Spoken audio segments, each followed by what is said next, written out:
After almost a year of treading carefully, Italian Premier Giorgia Meloni is unleashing her brand of hands-on capitalism with greater gusto, and that's making some investors nervous.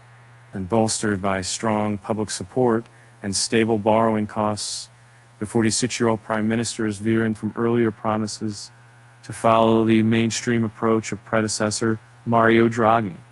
In recent months, the right-wing leader has made a series of interventionist moves, from airline fares to phone networks, and most notably, a controversial late-night announcement to tax bank profits. Since the June death of former Premier Silvio Berlusconi, founder of coalition number Forza Italia, capitalist-friendly voices have been sidelined, and the government has become more of a double act between Meloni, president of the Brothers of Italy, and Matteo Salvini, populist firebrand who leads the League Party.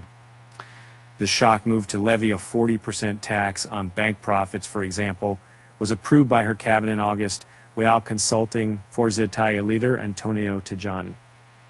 The risk of volatility is greater volatility for Europe's third biggest, and the tax on banks' extra profits was a big mistake that heavily damaged our country's credibility just to gather a small amount of funds, said Veronica De Romanis, a professor of European economics at Stanford University in Florence, and the wife of Lorenzo Bini-Smaghi, who is currently on the board of Societe Generale SA. The government says, it's taxing the excess, but who defines that? How do you explain that to investors? As Italy's economy falters, Meloni faces a difficult test to show that she can continue to carry out her agenda. A surprise contraction in second quarter gross domestic product, making it harder for Italy's first female premier to find the funds needed to pay for promises to voters, keep her coalition in line, and soothe wary bond markets. Meloni, who has kept a low profile since the bank tax announcement, passed up a chance to explain her strategy by skipping an annual symposium with investors and executives this weekend in Cernovio on Lake Como. Deputy Salvini and Tajani will instead represent the government. The coalition is so far stuck to fiscal prudence, keeping spreads between Italian one-year bills and German counterparts well below 200 basis points. A younger Meloni witnessed Berlusconi's downfall in 2011, when a spike in bond spreads led to a collapse of the government. It's a lesson she hasn't forgotten. Meloni is acting in a pragmatic way, trying to find a balance where you're not poking the markets in the eye too much, said Giovanni Orsina, director of the All School of Government at Rome's Luis University. With public revenue uncertain, her administration is likely to slightly widen the deficit to pay for measures like tax cuts on wages, but will be careful not to divert it too far, according to people familiar with the matter, who asked not to be identified because the talks are private. Her Brothers of Italy party has maintained a commanding lead in voter polls. The support's stable at around 29%, well ahead of the combined backing for League and Forza Italia, as long as she maintains approval ratings and keeps financing costs in check. She has leeway to take a more activist role in Italy's corporate affairs, and she's been taking the opportunity. And aside from the bank tax, her cabinet passed a measure clamping down on airlines' use of algorithms to set ticket prices, particularly for internal connections to the islands, Sicily and Sardinia.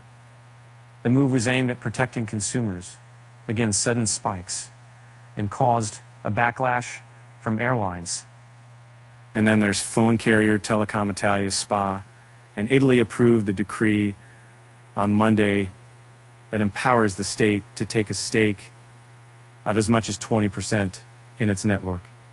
Business is part of an agreement with U.S. private equity firm KKR & Co. for joint control of the country's grid.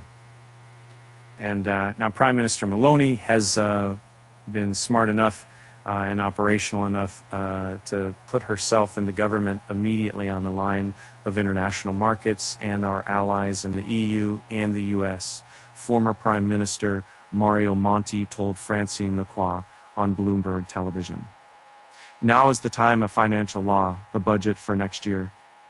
To help pay for some of her initiatives, Meloni's coalition is considering selling minority stakes in selected state-owned companies, including State Railway, Ferrovie dello Stato SPA, and long-troubled banker Monte dei Paschi di Siena SPA. Bloomberg reported this week the signal is that Italy is open for business, but Meloni's office is the gatekeeper.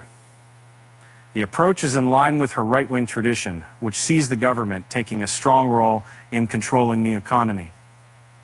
Another example is a measure passed in August, which calls for a special commissioner to be assigned to foreign investments of more than €1 million or $1.1 billion. Meloni's government also has given itself the authority to block technology transfers to countries outside the European Union in strategic sectors such as artificial intelligence, semiconductors, aerospace, and energy.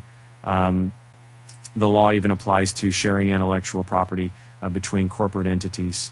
And then timing has also been on Meloni's side.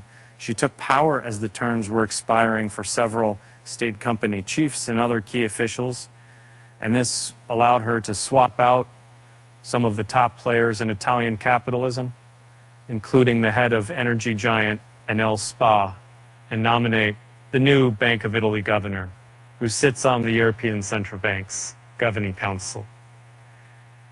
There's a return of the state, said Orsino from Luis University. Italians vote Meloni because they crave security and the nation state as an element potentially able to guarantee that security.